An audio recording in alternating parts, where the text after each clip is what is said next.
किसी किसी नगर में 2 भिखारी रहते थे। किसी नगर मतलब किसी भी गांव में कौन रहते थे? 2 भिखारी। भिखारी को जानते हैं आप लोग? जो भीख मांगते हैं ना, मंदिरों में देखा होगा आप लोगों ने, या कभी घूमने की जगह होती है वहाँ पे आते ना, लच्छा पकड़ के वो लेते हैं, वो कौन होते हैं?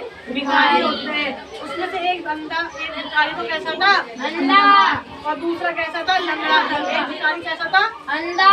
और एक कैसा था? लंगड़ा। तो उन्हें प्राय भूखा रहना पड़ता था। उन्हें रोज की रोजी क्या रहना पड़ता था? भूखा।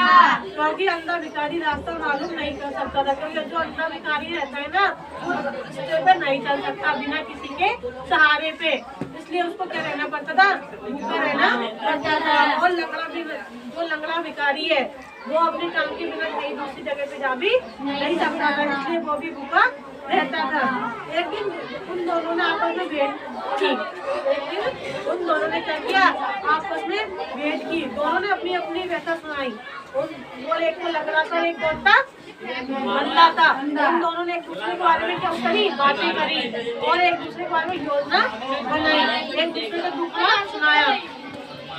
अंत में लंगड़े भिखारी ने कहा कि मेरे तुम्हारे पास आंखें नहीं है और मेरे पास टांग नहीं है। लंगड़े भिखारी ने क्या बोला था? कि मित्र तुम्हारे पास क्या नहीं है? आंखें नहीं है। और मेरे पास क्या नहीं है? टांग नहीं है। क्यों नहीं हम दोनों एक दूसरे का क्या बने? सहारा बने। इसलिए तुम दोनों मुझे अपनी पीठ पर उठा के ले जाया करो, मैं तुम्हें रास्ता बता दूंगा। उस लंगड़े वाले आदमी ने बोला कि तुम अगर मुझे अपनी पीठ पर बैठा के लेकर जाओगे तो मैं तुम्हें क्या बता दूंगा? रास्ता बता दूंगा। ऐसे करके करके हम हमारे रोज का खाना आराम से जुटा लेंगे, हमें भूखा नहीं सोना पड़ेगा। इसी प्रकार हमारा काम भी क्या हो जाएगा? सरल हो जाएगा और हम भूखे भी नहीं मरेंगे। अंधा इस बात को मान गया था। अब वे दोनों घर घर गली गली भीख मांगने ला जाते। मतलब वो दोनों आपस में दूसरी बात को मान गए थे, उसी बात को मानते हुए क्या करने लगे? घर घर जाते थे और भीख मांगते थे। जो कुछ मिलता बराबर बांट के खा जाते। उन्हें जो भीख में जो कुछ भी मिलता था वो क्या करते थे? बराबर बांट के खा जाते थे। इसी प्रकार वे अपना जीवन क्या करने लगे? सुखी व्यतीत करने लगे थे। अगर ये बताओ, कोई अंधा है, कोई लंगड़ा है, आपस में एक दूसरे को क्या करने लगे? अपनी बातें बताने लगे। देख भाई, तेरी आँख नहीं है इसलिए तू अपना रास्ता देख नहीं सकता, मेरी आँख नहीं इसलिए मैं आँखें होने के बाद तू चल नहीं सकता। क्यों नहीं हम दोनों एक साथ रहे? होता है कि नहीं होता है? दोस्त दुश्मन का दोस्त क्या होता है? दोस्ती होता है कि नहीं होता? उसी तरह हमने कहा कि तेरी भी आँखें नहीं है, मेरी आँख नहीं है, तू भी भूखा रोज सोता है, मैं भी भूखा रोज सोता हूँ।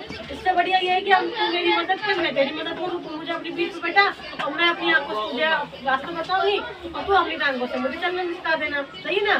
तो उसकी पीठ पे बैठकर अंधा के आप पीठ पे, लंगड़ा वाला पीठ पे क्या हो गया? दूसरी गली गली जाता था और भीख मांगे लेते थे। भीख मांगते मांगते वो अपना क्या करते थे? भूख को शांत करते करते वो अपना पूरा जीवन जीते गए और अंत में जाकर उनको क्या हो गई? मौत हो गई थी। इसलिए हमें भिखारियों की सहायता करनी चाहिए। कोई हमारे दरवाजे पे कोई भी भीख लेने आता है, सन्यासी हो, साधु हो या ब्राह्मण हो, भिखारी हो, छोटे छोटे बच्चे नहीं आते आजकल, आते कि नहीं आते? उनको भी कुछ ना कुछ देना चाहिए, क्योंकि हर कोई के पिता कमाने धमाने वाले नहीं होते। जब एक नगर में कौन थे? दो भिखारी। दोनों भिखारी में कैसा भिखारी था? एक का लंगड़ा था, एक अंधा था। एक कैसा था? लंगड़ा, दूसरा अंधा। हाँ, तो दोनों में से एक ने क्या कहा था दूसरे से कि तू, तेरे आँख नहीं है, तू तेरे आँख नहीं है तो तू ऐसे कर, तेरी पीठ पे मैं बैठ जाता हूँ, जिससे तू अपन दोनों क्या चलेंगे? भीख मांगने चलेंगे। इससे हम दोनों खा के क्या देंगे? अपना भोजन को ग्रहण कर लेंगे। अब बताओ क्या गए थे नगर में? नगर में कौन मिले थे? 2 भिखारी। एक के क्या नहीं थी? और दूसरे के? हाँ, ऊपर कौन बैठा था? किसकी पे? अंधा की पीठ पे कौन बैठा था? लंगड़ा ने क्या दिखाया था अंधे को? रास्ता। और अंधे ने लंगड़े को क्या दिया था? सहारा। दोनों बैठ के काम घूम रहे थे गली गली। काम घूम रहे थे गली गली घूम के क्या मांगी उन्होंने? भीख मांगी। उन्होंने क्या किया था? आपस में बांट ली थी। बांट के क्या करा था? इससे उन दोनों की क्या हो गई थी? भूख मिट गई और उन्होंने अपना जीवन व्यतीत कर लिया। इसलिए हमें दूसरों की मदद करनी चाहिए, एक दूसरे का काम आना चाहिए, एक दूसरे को सताना नहीं चाहिए।